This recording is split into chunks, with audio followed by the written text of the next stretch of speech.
Well, welcome to another edition of Traveling Through History. Tonight we have a special episode on a historical figure I've been fascinated with since I was a young boy, and that is Julius Caesar, the most famous and the most prominent of all of the Roman leaders throughout the Roman Empire throughout the centuries. This is the one name that continues to come up throughout history, no matter what century you're talking about. And one of the reasons is because the impact he had on Rome, the impact he had on the expansion of Rome to many different territories unknown, such as Gaul, such as England, and others. And we'll get into all the details of Julius Caesar, his young life, his entree into the military, how he became a leader in the military at a very young age, and then as he worked his way into politics and all the way up through the chain to the point where he eventually became emperor of Rome, which was a humongous thing, especially during a period where emperors were not much beloved by the people, especially by the Senate. And so we'll go through all of the rise and fall of Julius Caesar and parts of his life, and the really fascinating details to talk about throughout every aspect of his life. And after we look at that, we'll actually take a look at a short video and break that down after the video is over. And then we'll also go through some of the most famous Julius Caesar quotes in history, some that are still repeated today by politicians and leaders all over the world. So let's go ahead and get into the life of Gaius Julius Caesar. So Gaius Julius Caesar, who was born July 12th, 100 BC, his father was also Gaius Julius Caesar, and he was a praetor who governed the province of Asia. His mother was Aurelia Cotta, who was of noble birth. Both held the popular ideology of Rome, which favored democratization of government and more rights for the lower class, as opposed to the claims of factions of superiority and nobility and the traditional Roman values which favored the upper classes. So you can see he came from some pretty good wealth in terms of his family, but he also came from a family that believed in the lower class and trying to bring all boats up. It should be understood that the Optimate and the Populaire were not political parties in conflict with each other, but rather a political ideology that many people shifted towards and from, regardless of class and society, depending on what stage of life. The concept of appealing to the people for support rather than seeking approval from the Roman Senate or other patricians would work well for Caesar later in life as he became a politician. When he was 16, his father died, and Caesar became the head of the family, deciding that belonging to the priesthood would bring the most benefit to his family. He managed to have himself nominated to High Priest of Jupiter. As a priest, not only had to be a patrician stock, had to be of patrician stock, but had to be married to a patrician themselves. Caesar broke off his engagement to a plebeian girl and married a patrician so he could meet this requirement. Cornelia, daughter of a high-profile and influential member of the Populares, Lucius Cinna. When Roman ruler Sulla declared himself dictator, he began a systematic purge of his enemies, and particularly of those who held the Populaire ideology, like Caesar's parents did. Caesar was targeted and fled Rome, but his sentence was lifted through the intercession of his mother's family. Still, he was stripped of his position as a priest, and his wife's dowry was confiscated. Left without means of supporting himself or his family, Caesar joined the army. He proved himself very early to be an effective soldier, even being awarded the civic crown for saving a life in battle, and was promoted to the staff of the military legate to Bithynia to secure a fleet of ships. In this, as his time of soldier, Caesar was successful, and when Sulla died, he decided to return to Rome and try his luck as an orator. And today that would be a lawyer, but back then they called him orator. In this, too, he proved a success and became very well known as an eloquent speaker all over Rome. In 75 BC, while sailing to Greece, Caesar was kidnapped by pirates and held for ransom. In keeping with the high opinion he had of himself, it is said that when the pirates told him he would be ransomed for 20 talents, which was the currency back then, Caesar claimed he was worth at least 50 and they should demand 50. While he was held captive by these pirates, Caesar was treated well and consistently maintained a friendly relationship with those pirates. He was said to have repeatedly told them that upon his release, he would hunt them down and have them crucified for the affront to his family and personal dignity that their captivity provided. Most of the pirates considered this a joke. Upon his release, however, Caesar made good on his threat. He had the pirates' throats slit before crucifixion, however, in a show of leniency owing to their easy treatment of him in captivity. This determination of Caesar's to do exactly what he said he would do became one of his defining characteristics throughout his life. Back in Rome, Caesar was elected to the military tribune, and his wife Cornelia, having died, remarried to a woman named Pompeia, a wealthy optimate granddaughter of the Emperor Sulla. Rising now in prominence in Rome, Caesar had enough prestige to effectively support Gnaeus Pompeius, later known as Pompey the Great, for a generalship. During this time, he also became friends with the wealthiest man in Rome, Marcus Licinius Crassus. Crassus, it is thought, helped fund Caesar's bid for election to the position of chief priest or Pontifex Maximus, which he won in 63 BC. In 62, he was elected praetor, divorced Pompeia after a scandal that she was implicated with another man, and sailed for Spain in 61 as praetor or governor of Hispania. So you can see this is his first real political position, was essentially the governor of Spain. In Spain, Caesar defeated the warring rival tribes, brought stability to the region, and won the personal allegiance of his troops through skill on the battlefield. He was awarded consulship by the Senate, returning to Rome with high honors. Caesar entered into a business or political agreement with Pompey and Crassus. In 60 BC, dubbed the First Triumvirate by modern scholars and historians. Caesar then married his third wife, Calpurnia, the daughter of a wealthy and powerful popular senator, and married his daughter Julia to Pompey to further cement their arrangements. So he married one guy's daughter and married his own daughter to this same consul. The three men together then effectively ruled Rome, Caesar as consul by pushing through measures favored by Pompey or Crassus in the Senate. Caesar proposed legislation for reform of government, opposing optimate sentiment, and a redistribution of land to the poor, both long-held popular beliefs. His initiatives were supported by Crassus's wealth and Pompey's soldiers, thus solidifying and aligning the First Triumvirate with the popular faction. So you can see throughout his life, he eventually did go back to the popular way of thought, which is what both of his parents believed, and was very much a populist way of thinking with the people. As long as Caesar was a public servant, he was safe from prosecution by his optimate enemies for his legal indiscretions, but once his consulship ended, he was sure to be indicted. Further, Caesar was deeply in debt, both financially and politically, to Crassus, and needed to raise both money and his prestige. Recognizing the wealth to be gained through conquest, Caesar left Rome with his legions and went to Gaul in 58 BC. He defeated the tribes there just as he had done in Spain, and he secured the borders of the provinces. When the Germanic tribes seemed threatened to invade, Caesar built a bridge over the Rhine River, marched his legions across in a show of force, and then marched them back and had the bridge dismantled. The Germans understood the message and never invaded.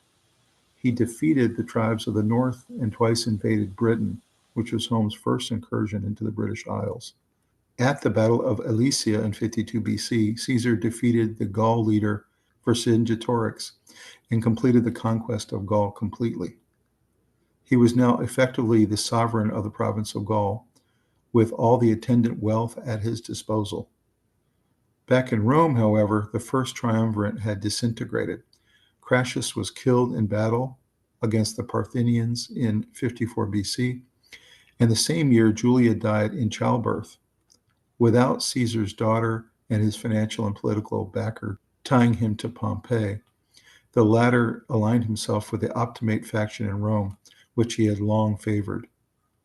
Pompey was now the sole military and political power in Rome and had the Senate declare Caesar's governorship of Gaul terminated, and further ordered him to return to Rome as a private citizen. This would mean Caesar would be prosecuted for his actions when he was a consul. Rather than returning to Rome as ordered by Crassus, Caesar crossed the Rubicon River with his legions, and this is where the famous term comes, crossing the Rubicon. He marched his legions on the city of Rome in 49 BC. This was considered an act of war, as the Rubicon was the border between the province of Gaul and Rome.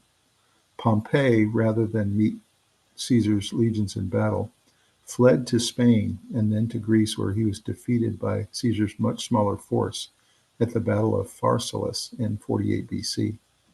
Pompey himself escaped from the battle and went to Egypt, where he expected to find friends from his time spent there.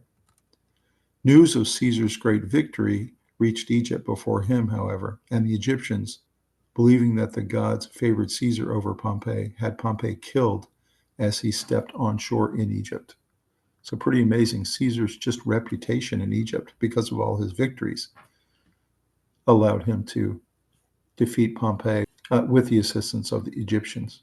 Caesar, arriving in Egypt in pursuit of Pompey, claimed outrage over Pompey's death, proclaimed martial law, and took over the royal palace. According to the historian Durant, he then secretly sent for Cleopatra VII, co-regent with Ptolemy VIII, who had been deposed and was in exile, who had herself smuggled through enemy lines rolled up inside a carpet. Cleopatra took the initiative herself, recognizing in Caesar her only hope to regain the throne in Egypt. Caesar deposed the co-regent Ptolemy VIII and aligned himself with Cleopatra, igniting war between Caesar's legions and the Egyptian army. Besieged in the palace by the Egyptians under Achillas,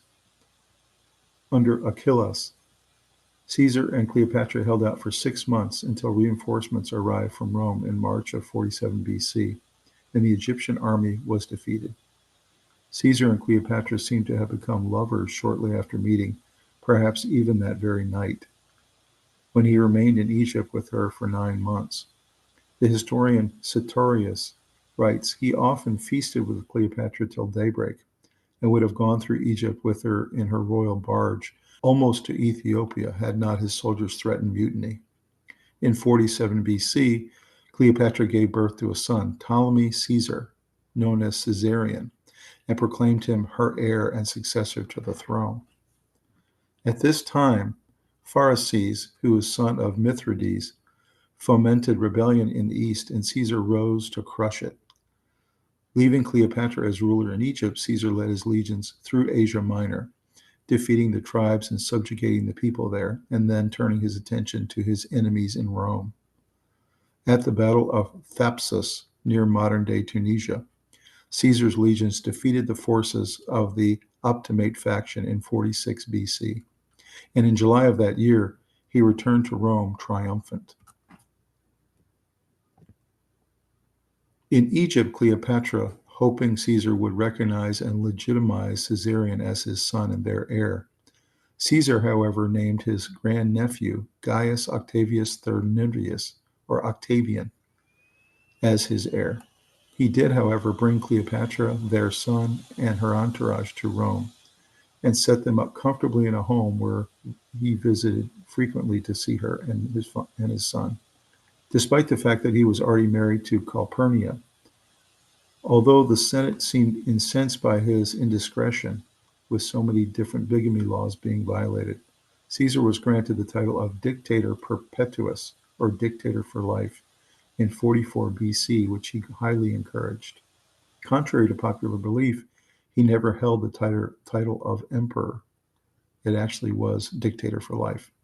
He initiated many reforms, including further land redistribution among the poor, land reform for veterans, which eliminated the need to displace other citizens, as well as political reforms, which proved unpopular with the Senate. He ruled without regard to the Senate, usually simply telling them which laws he wanted passed and how quickly, in an effort to consolidate and increase his own personal power. He reformed the calendar, created a police force, ordered the rebuilding of Carthage, and abolished the tax system, among other pieces of legislation. His time as dictator is generally regarded as a prosperous one for Rome, But the senators, and especially those among the Optimate faction, feared he was becoming too powerful and could soon abolish the Senate entirely to absolutely rule as a king. On March 15th, 44 BC, Caesar was assassinated by the senators in the portico of the Basilica of Pompey the Great. Among the assassins were Marcus Julius Brutus, Caesar's second choice as heir, and Gaius Cassius Longinus, along with other very prominent senators. Some ancient sources cite as many as 60 assassins total. Caesar was stabbed 23 times and died at the base of Pompey's statue. The assassins, however, made the mistake of neglecting to plan what they would do following Caesar's death, and in so doing mistakenly allowed Marcus Antonius, or Mark Antony, Caesar's cousin and right-hand man, to live. Mark Antony turned the tide of Roman popular opinion against the conspirators and, allied with Octavian, defeated the forces of Brutus and Cassius in the Battle of Philippi in 42 BC. Mark Antony later allied himself with Cleopatra VII of Egypt following the victory, and Octavian thought presented a substantial threat to Rome. In time, the former allies went to war and met in final battle. Cleopatra and Antony's forces were defeated by Octavian at the Battle of Actium in 31 BC, and they killed themselves a year later. Following their deaths, Octavian ordered Cleopatra's son Caesarion murdered. After Octavian consolidated his power as the first emperor of Rome, he had Caesar deified and, as his adopted heir, proclaimed himself son of God and took the name Augustus Caesar, emperor. In doing so, he initiated the end of the Roman Republic, the beginning of the Roman Empire. So you can see what an incredible transition this was for the empire, all the way through Caesar's reign and his heirs, his various heirs, who were trying to take the throne after his incredible impact on the Roman Republic, which then was morphing into now the Roman Empire. And you can see Augustus Caesar called himself emperor for the first time, and that's when the Roman Republic became the Roman Empire. He very much modeled his rule and the way he ran the military after Julius Caesar, who was, of course, all of their idols, in the way that he had consolidated and expanded power in the Roman Empire. So that's a little bit about Julius Caesar, his life, early life, all the way through his military career, his career in politics, his career as a priest, and then all the way through his consolidating of power all the way up till he became the dictator for life. And then the post-Julius Caesar period when the Roman Republic became a Roman Empire. So let's go ahead and take a look at a video, and we will come back and talk about it on the other side.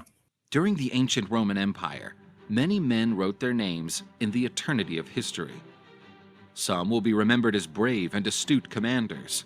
Others earned fame for their cruelty and cowardice. But one name still echoes century after century: Gaius Julius Caesar. Julius Caesar was born on July 13th, 100 BC. As a child, Caesar already proved himself as an adventurer, as he was an active and good-spirited boy. But at just 16, his life changed abruptly. His father passed away, and Julius suddenly became the head of his family. Julius was the nephew of Gaius Marius, a great general and politician. He became famous for his military victories and for reorganizing the model of the Roman legions. Marius was known for his magnetic personality. Also, he was immensely respected by the soldiers who fought alongside him. That influenced the character of the young Julius Caesar, who saw in his uncle a model to be followed. But during Julius's adolescence, his uncle waged a civil war against ambitious Lucius Cornelius Sulla. They fought for the control of the city of Rome. In the midst of this civil war, Julius Caesar married the daughter of his uncle's political ally. His beloved's name was Cornelia Cinna. Together, they had a daughter named Julia. Marius lost his life during a battle, and Cornelius Sulla assumed the position of dictator, something that placed him above the Roman laws, with almost absolute power in the city. Although Julius Caesar had no direct involvement in the conflict, he felt threatened by the new dictator and his uncle's executioner. Seeing no other alternative, and in an attempt to get away from Rome as quickly as possible, Julius enlisted in the army, where he fought in distant Turkey. Julius served in the army with great prominence, even receiving the civic crown as a reward for his heroic acts. He was promptly recognized by his superiors and veteran soldiers, showing a promising future as a military commander. But in 78 BC, Julius received the news that his rival had died. Cornelius Sulla had died suddenly. For Julius Caesar, that meant a chance to come home. After fulfilling his contract in the army, Julius returned to his home. However, to his misfortune, his inheritance had been confiscated by Sulla's abusive government. To survive, Caesar used his powerful voice and his oratory skills to become a successful lawyer. And by working hard, Julius Caesar was able to rebuild his family's social status. When Julius was about 25, he traveled across the Aegean Sea. The vessel was attacked by pirates, and the largest of the crew was killed. The few survivors were captured to be sold as slaves, and for those born into wealthy families, a high ransom was demanded. Further away from home, and in a desperate situation, the future seemed uncertain and bleak for Julius Caesar. The days passed slowly while Julius Caesar was kept as a prisoner on a pirate ship. When the pirates discovered that Julius was part of a wealthy family, they demanded a lot of money to free him.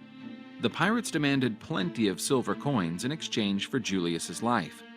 At the time, it was considered an absurd price. But Julius Caesar was always a proud and fearless man. He told the pirates that they should demand even more coins in exchange for his life. But he warned that, as soon as he was free, he would travel the seas to get back at them. The pirates mocked Julius. Throughout the journey, they ridiculed his arrogance.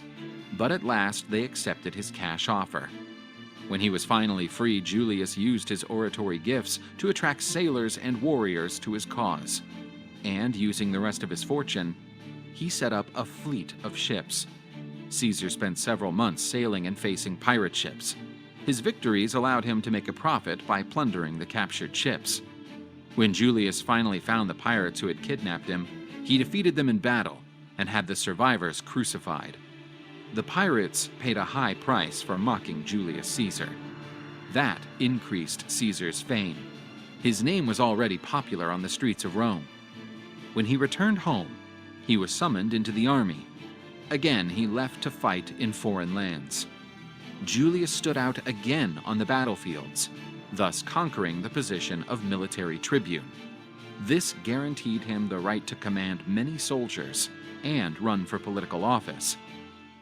Julius Caesar returned to Rome in 69 BC. That year he began his political career, taking up a new post in the Roman Senate. His wife Cornelia had become pregnant again.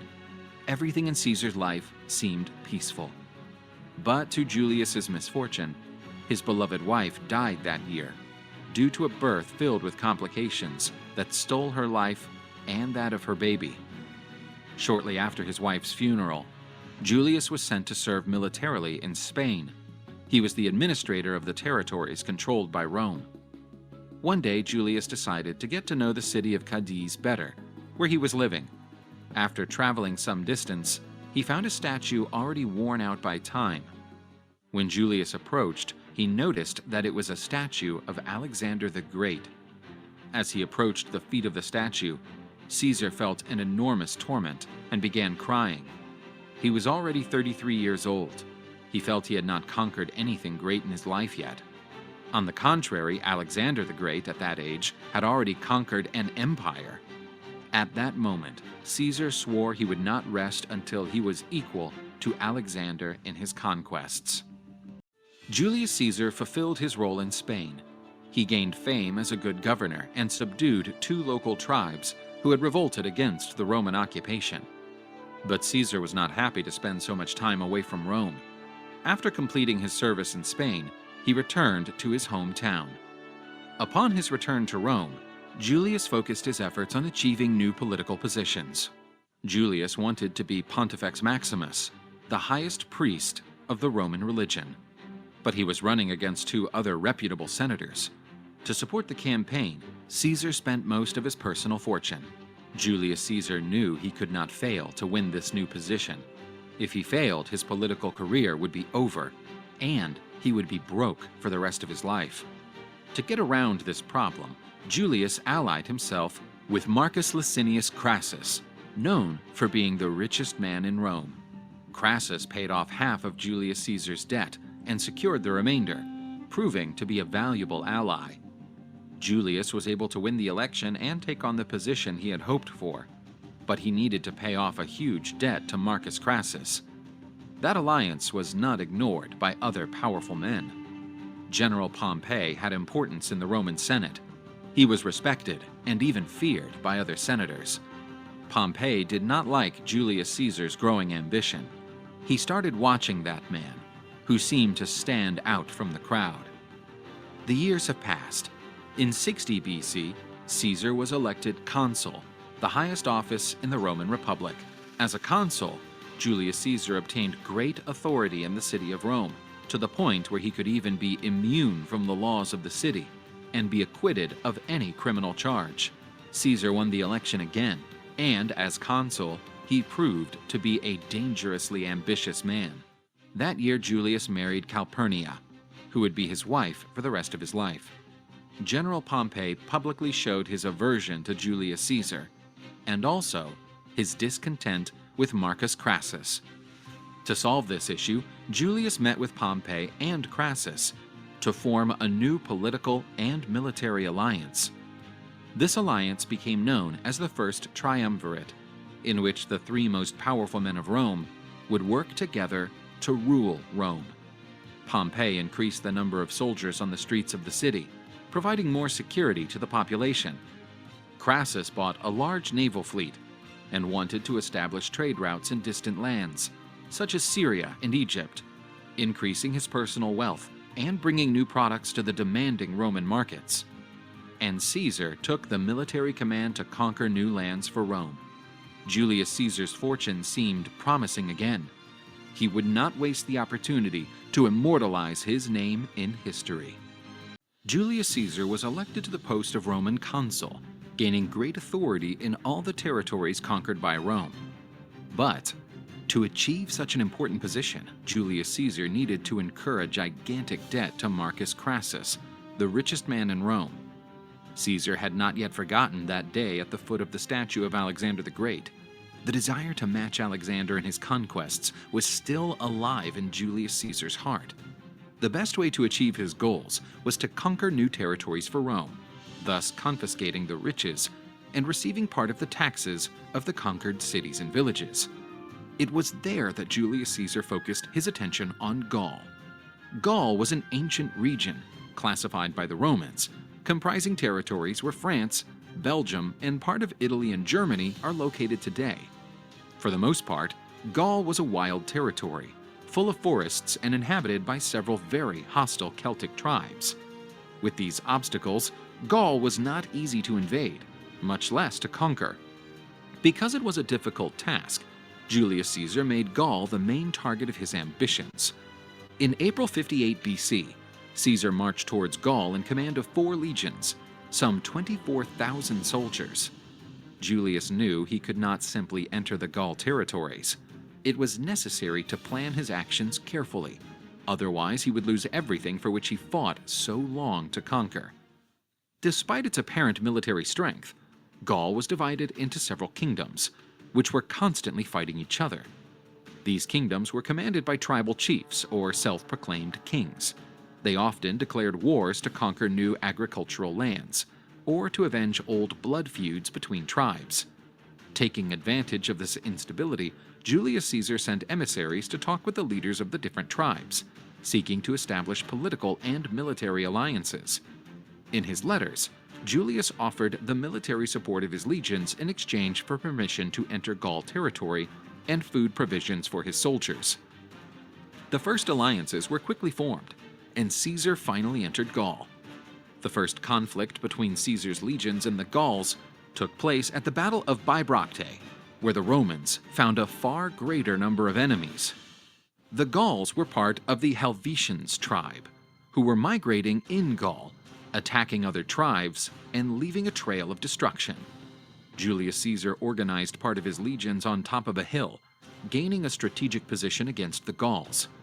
The other parts of the legions were hidden on another hill, covered by trees. The Roman legions managed to stop the Gauls' initial advance. It was the start of a long and arduous struggle that would last almost a whole day. At the ideal moment, Julius ordered the hidden legions to attack the rear of the Gaul army. The Gauls resisted for some time, but the discipline and determination of the Roman legions defeated the numerical advantage of their enemies. The Helvetians surrendered. Julius allowed many to be freed, provided they returned to their lands, and agreed to work the crops to feed the legions. Others were not so lucky. They were sent as prisoners to Rome, where they would be sold as slaves. This heroic victory marked the beginning of several conquests in Gaul. Soon after, Caesar and his legions fought the Germanic tribe of the Suevi and achieved another major victory. In the years that followed, Julius Caesar continued to advance in Gaul territory, establishing new alliances, subduing tribes, or, when necessary, destroying cities and settlements. Obviously, the Gauls did not peacefully accept the Roman occupation. At times, some tribes rebelled, which provoked new battles. After suffocating a rebellion by the Belgian tribe in 55 BC, Gaul had been almost completely conquered by Julius Caesar. Caesar had accumulated enough wealth to pay his debt to Crassus, and after that, he would have enough to live in peace. His term as consul was also nearing its end. After that, he would have to return to Rome. But that year, one of his legions in northern Gaul sighted a strange island on the horizon. That island was Britain. Caesar had already read about the existence of that island in ancient Greek manuscripts. Upon learning of its location, he again felt the ambition and desire to reach where no other Roman had been. To cross the sea and reach Great Britain, Julius Caesar needed two things: boats to transport the soldiers and time.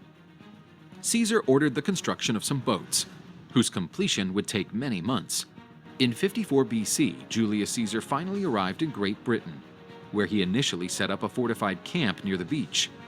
The Bretons did not peacefully accept the Roman occupation. Caesar spent over a year in Britain, warring and subduing the numerous tribes of that territory. This new conquest further enhanced Julius Caesar's reputation.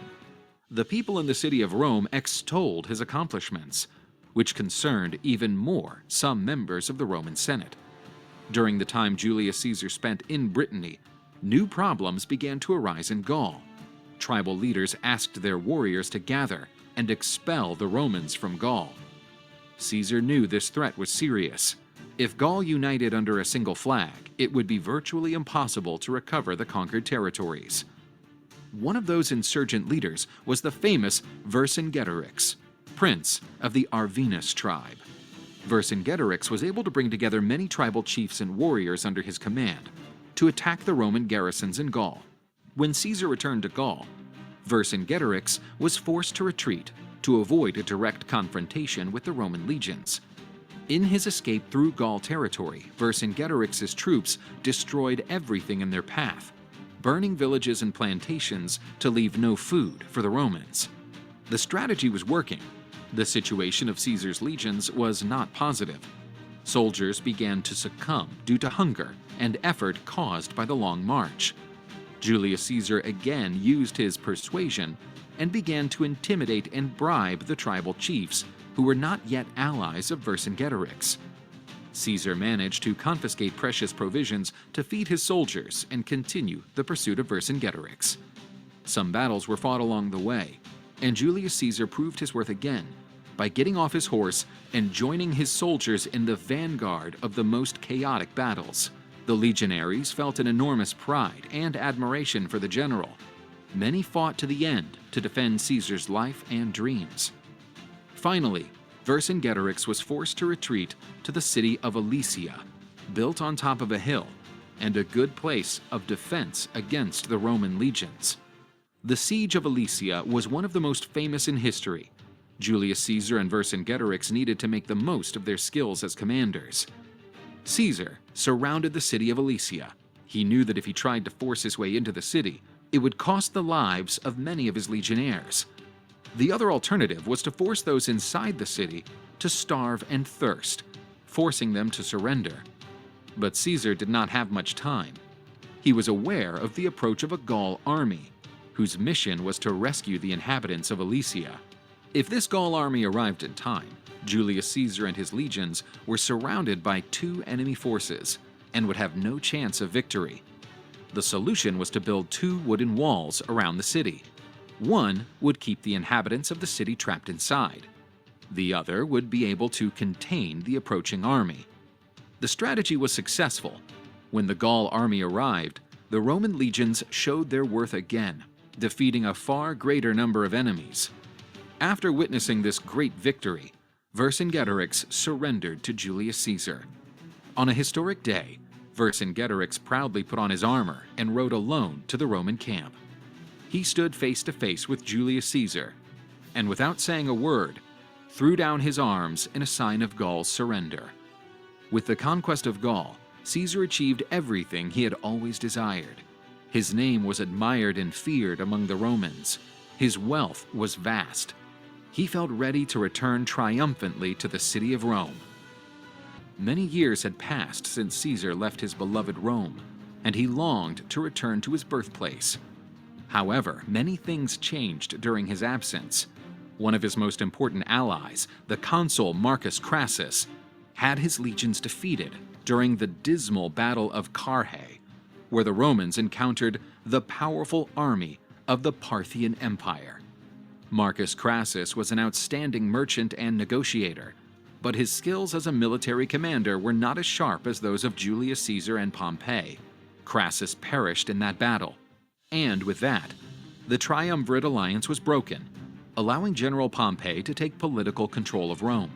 The emerging famous and wealth of Julius Caesar deeply concerned General Pompey, who, right from the beginning, already had a great contempt for him.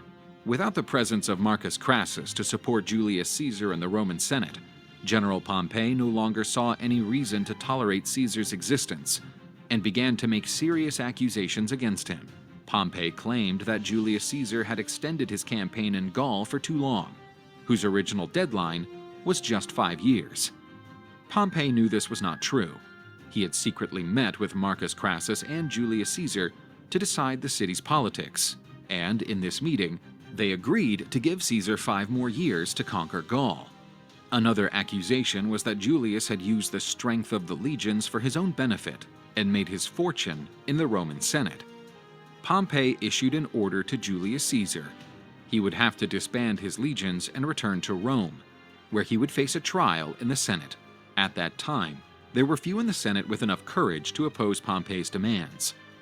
Julius knew that, if he abided by that order, his life would be over, and everything would be lost.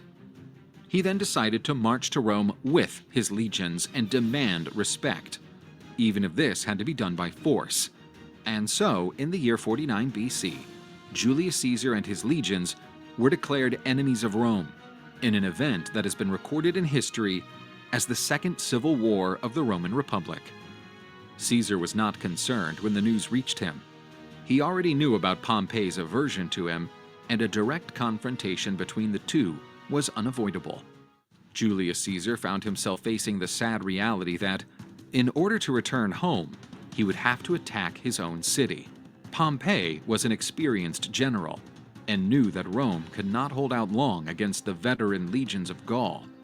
He needed to amass more soldiers to defend the city, and to achieve this, he called in the legions that were serving in Greece and in the nearby territories.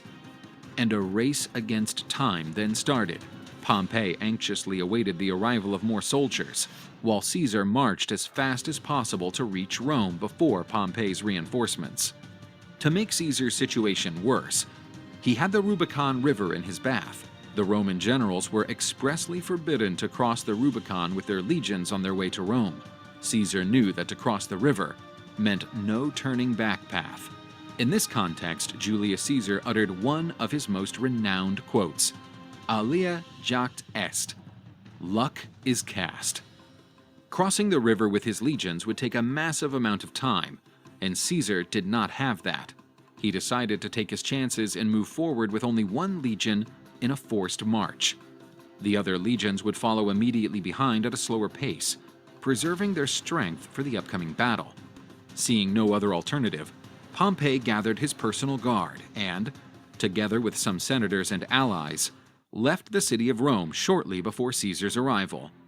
Pompey headed for the Roman city of Brundisium, from where he embarked for Greece, with the plan to meet with the local legions to set a counterattack against Julius Caesar. When Julius Caesar finally entered the city gates, the streets were basically deserted. The Roman citizens were unsure of Caesar's intentions. Perhaps he would return as a hero, or, in alternative, as an enemy, seeking revenge for having been exiled from his city. But they had nothing to fear. Caesar did not allow his legionnaires to attack the population nor to plunder the city. When the weather in the city got milder, Caesar made a public speech, reassuring the population. He appointed one of his most trusted men to take charge of the city. The chosen one was Mark Antony, who had served with Julius in Gaul and proved himself as an excellent military commander.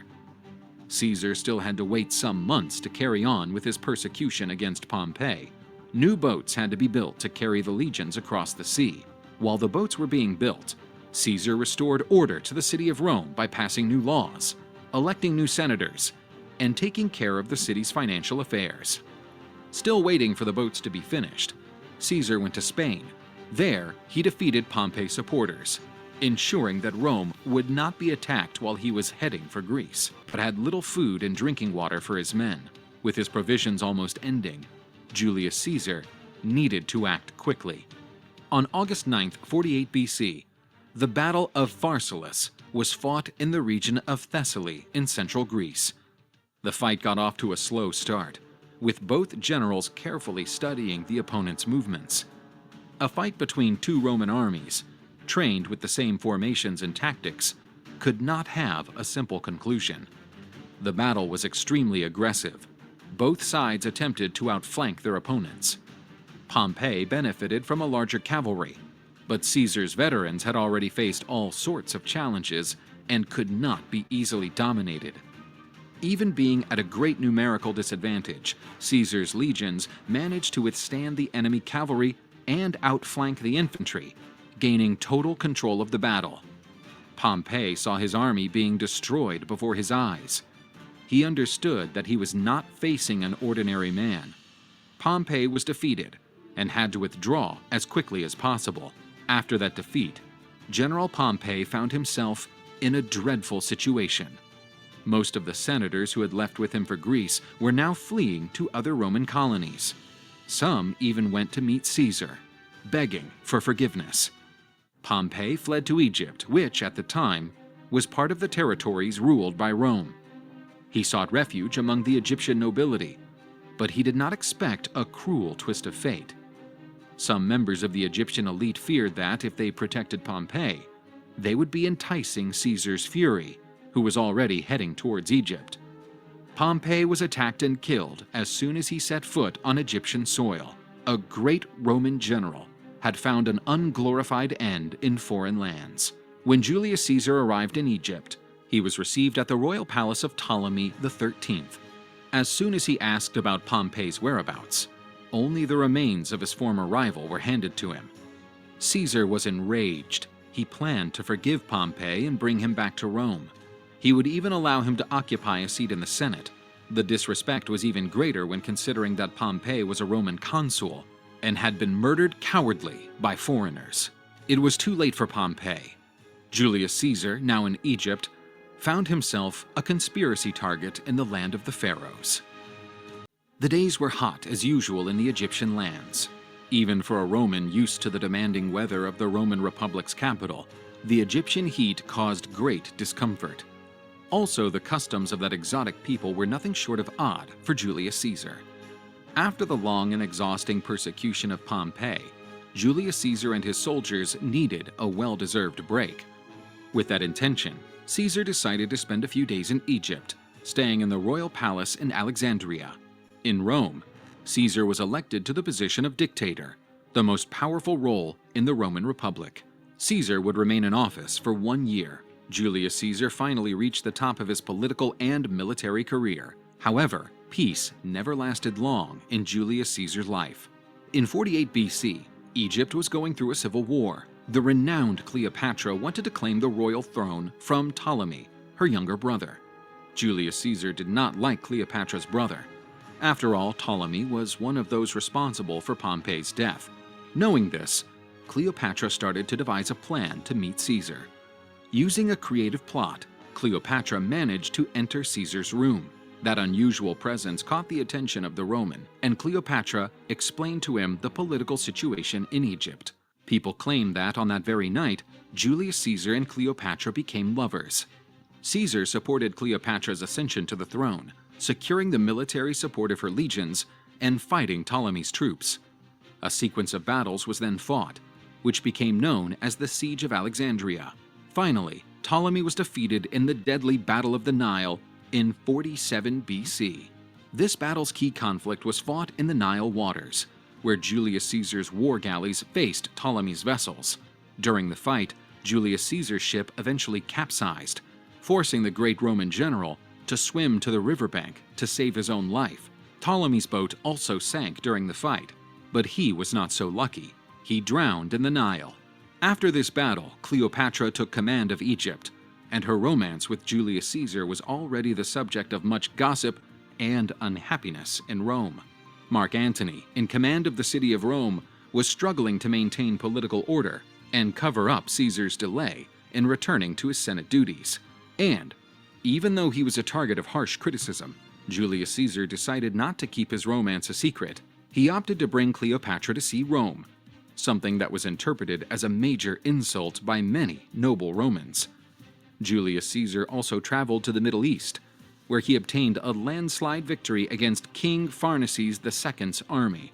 The victory against King Pharnaces II was so rapid and easy that it inspired Caesar to say one of his most famous quotes, "Veni, vidi, vici." I came, I saw, I conquered. Time passed, and the loving relationship between Caesar and Cleopatra caused great distrust among the Roman magistrates. Some rumors mentioned Cleopatra giving birth to a son of Julius Caesar.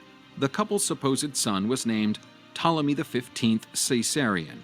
Nevertheless, Julius Caesar never officially recognized the child, although Cleopatra claimed that she was sure that Caesar was the father. Many senators started to fear that Julius Caesar was trying to make himself emperor, and by having a son with the mighty Queen of Egypt, he would be beginning a line of heirs with rights to command both the Roman and Egyptian territories. Also, some senators and Roman noblemen did not like Julius Caesar and were always looking for reasons to criticize him.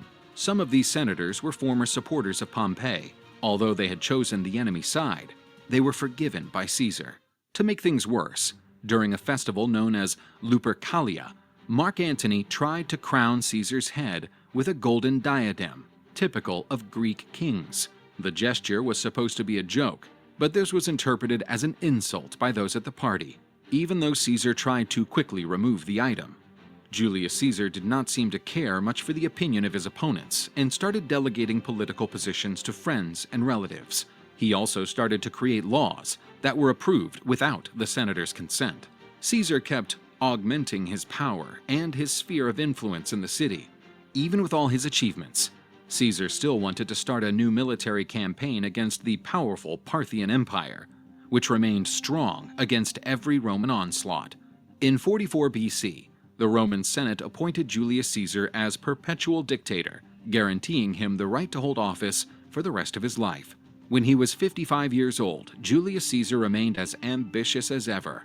This increased the fears of his opponents in the Senate, who began to devise a plan against the great general's life. The main supporter of the conspiracy against Caesar was Senator Gaius Cassius Longinus, who spared no effort to convince other senators to join his cause. On March 15, 44 BC, Julius Caesar went to the theater of Pompeii, where a session of the Roman Senate would take place. That same day, Mark Antony became aware of the plan against Caesar and ran to warn him of the impending danger. Upon entering the Senate, Caesar was amicably welcomed by the senators. among whom was his nephew, Marcus Brutus, for whom Caesar held in great esteem. In order not to arouse any suspicion, one of the senators handed over a parchment with a petition for Caesar to assess. The other senators walked to him, pretending to be interested in reading what was written. Then, the nearest senator drew a dagger that was hidden in his own cloak and grabbed Caesar's robe.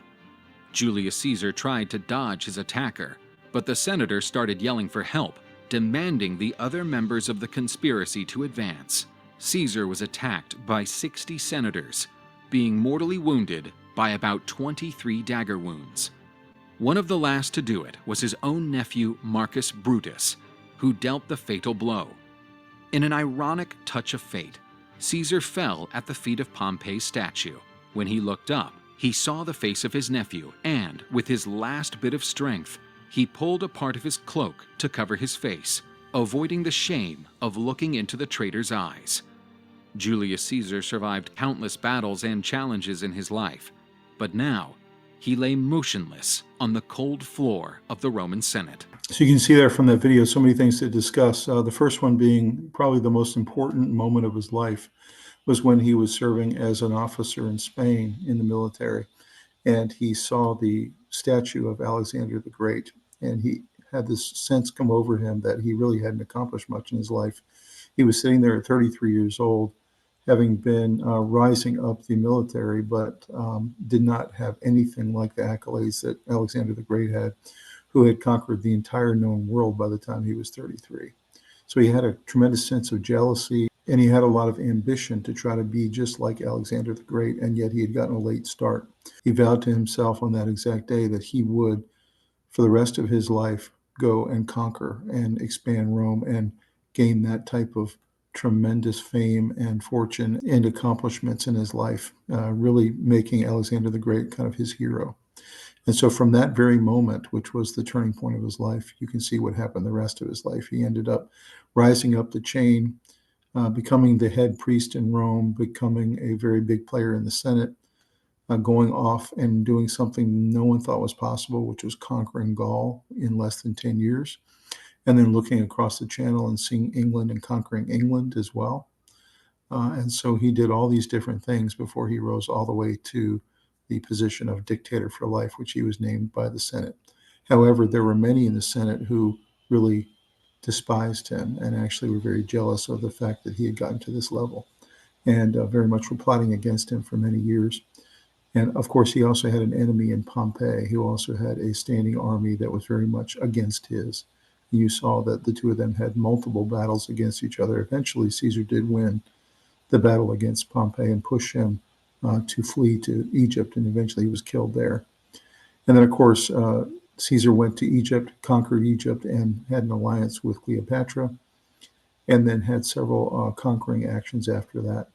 But in the end, his life was ended by a jealous Senate and a bunch of conspirators, 60 total senators who took his life in what is maybe the most famous assassination in world history. So that's a little bit about Caesar, as you saw from the video. Some really great images there that show you his early life all the way up through his middle life and then into the days where he was the true conqueror and great general and one of the most impactful leaders in world history, and certainly the most famous of all the Roman generals and leaders that became the dictator for life. So let's go ahead and take a look at some of the most famous quotes from Julius Caesar.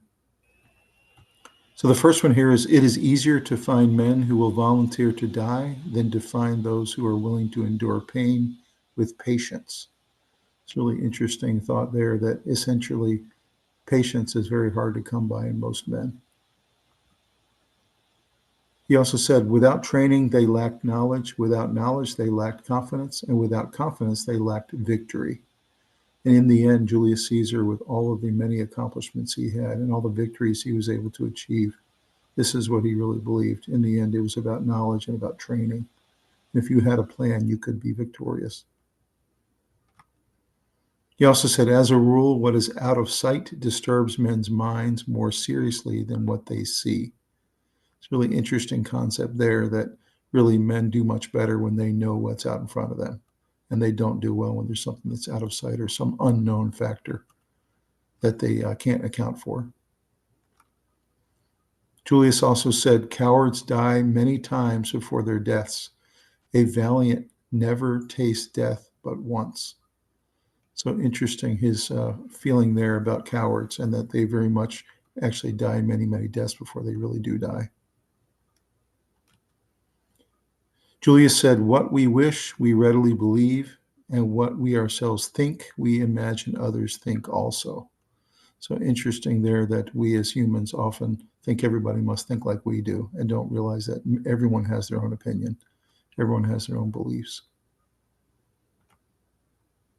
You saw in the video, the most famous quote he ever made was "Veni, vidi, vici," when he actually went and conquered an entire kingdom very easily. He did it within 4 days.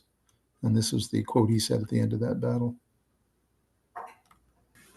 This is one where he says, "Can you be ignorant that even I should be destroyed? People of Rome have still 10 legions capable of not only oppressing you, but even pulling down heaven." And so you can see he really felt that anybody who was challenging him, people needed to understand that Roman legions were the most effective and powerful ever in humankind. He felt very strongly that as long as he had his legions around him, anything could be accomplished and he could beat anybody. Experience is the teacher of all things. Really interesting there that he really believed that the older you were and the more experience you had, you really became more and more effective. "I had rather be first in a village than second in Rome." So it's interesting, his populist feelings and thought processes and kind of his overall political thought that he got from his parents and took all the way through his career.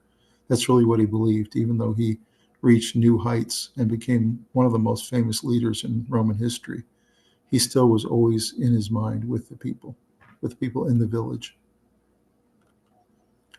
"If you just break the law, do it to seize power. In all other cases, observe it." So interesting there that he really was a man who believed in the rule of law, but there were times he felt like it was okay to break the law if it was to just seize power and to make sure you were in the seat of power. It's a very interesting thought there, and you can see these are all things that really set Julius Caesar apart in the way that he led, in the way that he conquered, in the way that he moved the Roman Empire to expand and to be more powerful. So hopefully you enjoyed that and learned a lot about Julius Caesar. We gave you a rundown of his history. We gave you a really great short video that tells you some more about his overall background, his accomplishments throughout his life, early life, middle life in the military, and then, of course, as a politician and then a ruler, the many areas of Europe that he conquered on behalf of the Roman Empire. And then, of course, at the end of his life, being assassinated in that famous stabbing by the senators. And then really the aftermath of Caesar, where we're still wrestling with the incredible impact he had on Roman life and Europe in general. The individual that he ended up handing the empire over to was Augustus Caesar, who took his name. And every emperor after him used the word Caesar as the equivalent of emperor of Rome. So that's how much respect he had garnered among the Roman people and among the military leaders who took over after that. So hopefully you enjoyed that. You want to dig some more into Julius Caesar, learn some more about his life. He does populate many of our movies, many of our TV shows, much of our culture. You can read a lot about Julius Caesar in different books. And I really highly recommend that you do dig into his life a little bit more. It is a fascinating journey, what he was able to accomplish and the impact he had on Rome and really on our life today in military tactics and otherwise. Please like this video and subscribe to the channel. We have a lot of great content coming your way, and we really look forward to seeing you next time on Traveling Through History. Hopefully you love history as much as we do. Have a good night.